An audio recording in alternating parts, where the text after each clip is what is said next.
IPL एक ऐसा tournament जहां एक रात में हीरो बनते भी हैं और बुला भी दिए जाते हैं। कुछ प्लेयर्स ने हिस्ट्री लिखी पर उनका नाम हिस्ट्री में रह नहीं पाया, और आज हम बात करेंगे उन्हीं आईपीएल हीरोज की जिनको दुनिया भूल चुकी है। नंबर 1, धवल कुलकर्णी। शुरुआत करते हैं धवल कुलकर्णी के साथ, जो कि एक ऐसे अंडररेटेड फास्ट बॉलर थे जिनके पास पेस के साथ स्विंग भी थी। अर्ली आईपीएल ईयर्स में जब वो मुंबई इंडियंस के लिए खेलते थे तब उन्हें इंडिया के मोस्ट प्रॉमिसिंग फास्ट बॉलर्स में गिना जाता था। उनकी बॉलिंग में कंट्रोल था, डिसिप्लिन था, और सबसे डेंजरस थी उनकी लेट स्विंग, जो बैट्समैन को कंफ्यूज कर देती थी। 2008 से 2013 तक मुंबई के लिए खेलते हुए धवल ने अपना इंपैक्ट दिखाया, पर उनकी रियल पीक आई राजस्थान रॉयल्स के साथ, जब उन्होंने कंसिस्टेंटली विकेट्स निकालकर टीम का मेन वेपन बन गए। 2015 में उन्होंने मैच विनिंग स्पेल्स डाले, और एक टाइम ऐसा आया जब उन्हें इंडियन टीम में भी सेलेक्ट किया गया। लेकिन क्रिकेट में डाउनफॉल कब आ जाए ये कोई नहीं जानता। इंजरीज ने उनकी स्पीड को अफेक्ट किया, स्विंग कम होने लगी और नए फास्ट बॉलर्स आने लगे, जिससे टीम्स का फोकस चेंज हो गया। धवल प्लेइंग 11 से बाहर होने लगे। फिर एक वक्त आया जब वो ऑक्शंस में अनसोल्ड रहने लगे। नंबर 2, मनविंदर बिस्ला। धवल कुलकर्णी जितनी कमाल बॉलिंग करते थे, ठीक वैसी ही कमाल बैटिंग मनविंदर बिस्ला ने दिखाई है, और वो भी कई बार। ऐसा नहीं है कि बड़े मैचेस में सिर्फ बड़े बल्लेबाज ही कमाल करें, क्योंकि कभी कभी अनएक्सपेक्टेड बैट्समैन भी मैच जितवाने के काबिल होते हैं, और मनविंदर बिस्ला की कहानी बिल्कुल वैसी ही है। IPL 2012 final KKR versus CSK Chennai strong थी, प्रेशर बड़ा था, और केकेआर की स्टार्ट भी परफेक्ट नहीं हुई थी। बिस्ला जो कि ओपन करने आए थे, शुरू में उन्होंने थोड़ा स्ट्रगल किया, पर फिर उन्होंने डिसाइड कर लिया कि डरना नहीं है, अटैक ही बेस्ट ऑप्शन है। उसके बाद जो हुआ वो फाइनल की हिस्ट्री बन गया। बिस्ला ने 5 छक्कों और 8 चौकों की मदद से 48 बॉल्स में 89 रन ठोक दिए, और इस दौरान उनके हर शॉट में कॉन्फिडेंस साफ दिख रहा था। दोस्तों, उस फाइनल में सब लोग गंभीर और दूसरे बड़े नामों की बात करते हैं, पर असली कमाल बिस्ला के 89 रन से ही आया था।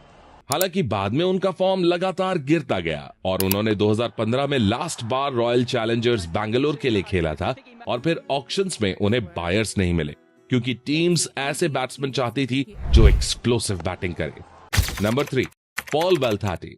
खैर, जहां तक बात एक्सप्लोसिव बैटिंग की है, तो यार आईपीएल में खेलने वाले पॉल बेल्थाटी भी किसी से कम नहीं थे, जिन्हें आज शायद ही कोई याद करता होगा।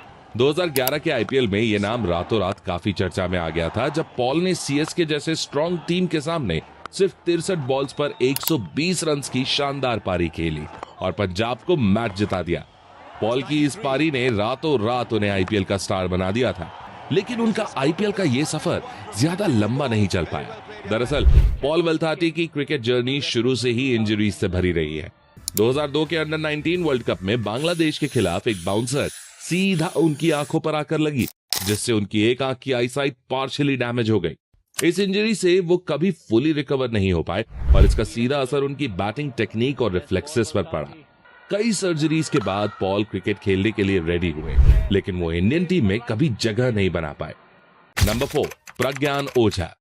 इंडियन टीम में जगह आईपीएल की परफॉर्मेंस से ही बनती है, और प्रज्ञान ओझा ने जब डेक्कन चार्जर्स की तरफ से 2009 और 2010 में टॉप विकेट टेकर्स में अपना नाम दर्ज कराया और पर्पल कैप जीती, तब उन्हें इंडियन टीम में जगह मिल गई थी। उनकी लेफ्ट आर्म स्पिन सिंपल लगती थी, पर बैट्समैन को समझ ही नहीं आता था कि रन कैसे बनाएं, और इससे प्रेशर बिल्ड होता था और विकेट्स गिरते थे। ओझा का स्टाइल बिल्कुल सिंपल था, मतलब वो फाइट देते थे पर ट्रैप भी सेट करते थे, जिससे बैट्समैन सोचता इजी बॉल है और वही गलती कर देता, जिसकी वजह थी कि बड़े बड़े हिटर्स भी उनके अगेंस्ट स्ट्रगल करते थे। इसी वजह से 2012 में उन्हें मुंबई इंडियंस से जुड़ने का मौका मिला, और 2015 तक वो आईपीएल में मुंबई की तरफ से ही खेले। हालांकि लगातार बेहतरीन परफॉर्मेंसेस देने के बाद उनका करियर में डाउनफॉल आ गया, और फिर साल 2013 के बाद उन्हें इंडियन टीम में खेलने का मौका नहीं मिला, और फिर 2015 के बाद से वो आईपीएल में भी दिखना बंद हो गए। नंबर 5, स्वप्निल अंसोदकर। प्रज्ञान ओझा भले ही आज आईपीएल में ना दिख रहे हो, पर उनका नाम सबको याद है। पर एक आईपीएल हीरो ऐसा भी है जिसका शायद ज्यादातर लोग नाम भी नहीं जानते होंगे। मैं बात कर रहा हूं स्वप्निल असनोडकर की, जो कि 2008 में राजस्थान रॉयल्स टीम का हिस्सा बने, और उन्होंने अपने पहले ही आईपीएल मैच में 34 बॉल्स में 10 चौकों और 1 छक्के की मदद से 60 रन ठोक डाले। जिस दौरान उनका स्ट्राइक रेट 176 से भी ज्यादा का था। 2008 के आईपीएल के बाद 2011 तक वो राजस्थान रॉयल्स का हिस्सा रहे, पर उन्हें ज्यादा मैचेस में मौका नहीं दिया गया। स्वप्निल की बैटिंग अच्छी थी, मगर ज्यादा मौके ना मिलने से वो अपनी स्किल दिखा नहीं पाए और फिर हमेशा के लिए क्रिकेट की दुनिया में गुमनाम हो गए। नंबर 6, सौरभ तिवारी। ऐसा ही कुछ सौरभ तिवारी के साथ भी हुआ, जिन्हें लेफ्ट हैंडेड धोनी भी कहा जाता था। उनका अग्रेसिव स्टाइल और धोनी जैसा लुक देखकर सबको लगा इंडिया को एक और धोनी मिल गया। 2010 आईपीएल में मुंबई इंडियंस के लिए उन्होंने 419 रन बनाए और emerging player of the tournament भी बने, लेकिन कंसिस्टेंसी की कमी की वजह से उनका फॉर्म कम होता गया और 2021 में आखिरी आईपीएल खेलने के बाद सौरभ तिवारी धीरे धीरे स्पॉटलाइट से बाहर हो गए। हालांकि आज भी जो फैंस 2010 मुंबई इंडियंस का सफर याद करते हैं, उन्हें सौरभ तिवारी के रूप में एक लेफ्ट हैंडर जरूर याद आता है जो बिना शोर मचाए मैच जिता देता था। सौरभ तिवारी सच में एक अंडररेटेड आईपीएल हीरो थे। नंबर 7, शिविल कौशिक। वैसे हीरो खिलाड़ी यूं ही नहीं बन जाता, बल्कि उसका प्रदर्शन उसे हीरो बनाता है। 2016 में गुजरात लायंस की तरफ से डेब्यू करने वाले शिविल कौशिक को भी उस समय हीरो माना जा रहा था, क्योंकि पहले ही मैच में उन्होंने बैट्समैन को सोचने पर मजबूर कर दिया, क्योंकि शिविल की बॉल हवा में रुकती भी थी, टर्न भी करती थी और कभी सीधी निकल जाती थी। बैट्समैन शॉट डिसाइड करता, तब तक बॉल उसे बीट कर चुकी होती थी। शिविल का एक्शन यूनिक था और इसलिए उसका नाम कुछ टाइम के लिए हर जगह चर्चा में रहा।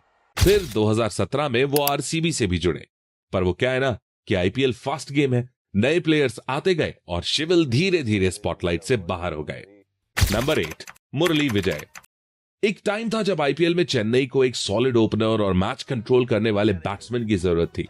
तब वहां एंट्री हुई मुरली विजय की, जिन्होंने 2010 और 2011 के सीजन में चेन्नई को पावर स्टार्ट देना शुरू किया। दोस्तों, बॉलर्स लाइन ढूंढते रह जाते थे और विजय आराम से धीरे धीरे स्ट्राइक रोटेट करते रहते और फिर अचानक से चौका मार देते। मुरली विजय ने चेन्नई के लिए बहुत बड़े बड़े नॉक्स खेले और आईपीएल में 2 सेंचुरीज भी मारे, जिसको देखते हुए उन्हें इंडियन टीम में भी खेलने का मौका मिला। हालांकि वो कहते हैं ना कि मौकों को भुनाना पड़ता है, और मुरली विजय ऐसा करने में नाकामयाब हो गए और डाउनफॉल उनका ऐसा आया कि इंडियन टीम के साथ साथ वो 2020 में आईपीएल से भी बाहर हो गए। नंबर 9, कमरान खान। मगर जब 2009 में कमरान खान ने आईपीएल में डेब्यू किया और केकेआर के खिलाफ मैकलम और गेल जैसे बैट्समैन को आउट किया, तब सबको लगा कि ये गेंदबाज लंबे समय तक टीम से बाहर नहीं होने वाला। राजस्थान रॉयल्स ने उसे यूपी के आजमगढ़ से उठाया था और जब उसने पहली बार बॉल पकड़ी तो सबको उसका एक्शन अजीब लगा, पर बैट्समैन को उसकी स्पीड और एंगल बिल्कुल समझ नहीं आई। सबसे खास बात यह थी कि उसमें कोई एटीट्यूड नहीं था, बस सिंपल सा लड़का जो अपनी स्पीड से बड़े बैट्समैन को चैलेंज करता था। आईपीएल ने उसे एकदम से स्टार बनाया, पर वक्त के साथ वो नाम धीरे धीरे गायब हो गया। दरअसल 2009 में ही कमरान पर उनके बॉलिंग एक्शन को लीगल बैन लगा, क्योंकि ऑन फील्ड अंपायर्स को लग रहा था कि उनका एक्शन सही नहीं है, जिसके बाद उन्हें ज्यादा मैचेस खेलने का मौका नहीं मिला। हालांकि किस्मत ने उन्हें एक मौका और दिया और वो 2011 में पुणे वॉरियर्स का हिस्सा बन गए, पर तब भी वो खास कमाल नहीं कर पाए, जिसके बाद 2011 के बाद उनका नाम गायब ही हो गया। नंबर 10, राहुल शर्मा। कमरान खान को पुणे वॉरियर्स की तरफ से मौका मिला, पर वो उस मौके का फायदा नहीं उठा पाए। लेकिन हमारे लास्ट आईपीएल हीरो यानी राहुल शर्मा ने पुणे वॉरियर्स से जुड़कर शुरुआती कमाल किया था। 2010 में वो डेक्कन चार्जर्स से आईपीएल में आए थे और 2011 में उन्हें पुणे वॉरियर्स ने 50 लाख में खरीदा था। कभी कभी आईपीएल में एक ऐसा स्पिनर मिलता है जो फ्लैशी नहीं होता, पर बैट्समैन को चैन से रन नहीं लेने देता। राहुल शर्मा बिल्कुल वैसे ही थे। Tall height, simple run up और स्पिन डेंजरस। 2011 सीजन में पुणे वॉरियर के लिए राहुल शर्मा ने मिडिल ओवर्स को अपना जोन बना लिया। हर बैट्समैन को लगता था कि ये इजी स्पिनर है, पर बॉल पिच पर गिरते ही टर्न और बाउंस से कंफ्यूज कर देती थी। यही कारण था कि एक टाइम पर राहुल शर्मा का नाम इंडियन टीम तक पहुंच गया था। पर आईपीएल की स्पीड बहुत तेज होती है और यहाँ प्लेयर्स को मौके बेहद कम मिलते हैं। राहुल धोनी के भरोसे मंद हो गए थे और उन्हें 2015 में चेन्नई सुपर किंग्स में भी मौका मिला था, पर वो खेलते हुए नजर नहीं आए। मतलब वो स्क्वाड में तो थे पर खेल नहीं पाए। 2014 में ही उन्होंने दिल्ली डेयरडेविल्स की तरफ से लास्ट मैच खेला था। अगर कोई प्लेयर लगातार 3-4 मैचेस तक परफॉर्म नहीं करता, तब उसको बाहर करके दूसरे प्लेयर को प्लेइंग 11 में जगह मिलती है, और राहुल शर्मा के साथ भी ऐसा ही कुछ हुआ। अब आप हमें कमेंट करके बताइए कि इस लिस्ट में और कौन कौन से प्लेयर्स शामिल हो सकते हैं। और अगर आईपीएल के सबसे शॉकिंग ट्रेड्स के बारे में जानना है तो अभी इस वाले वीडियो को देखो।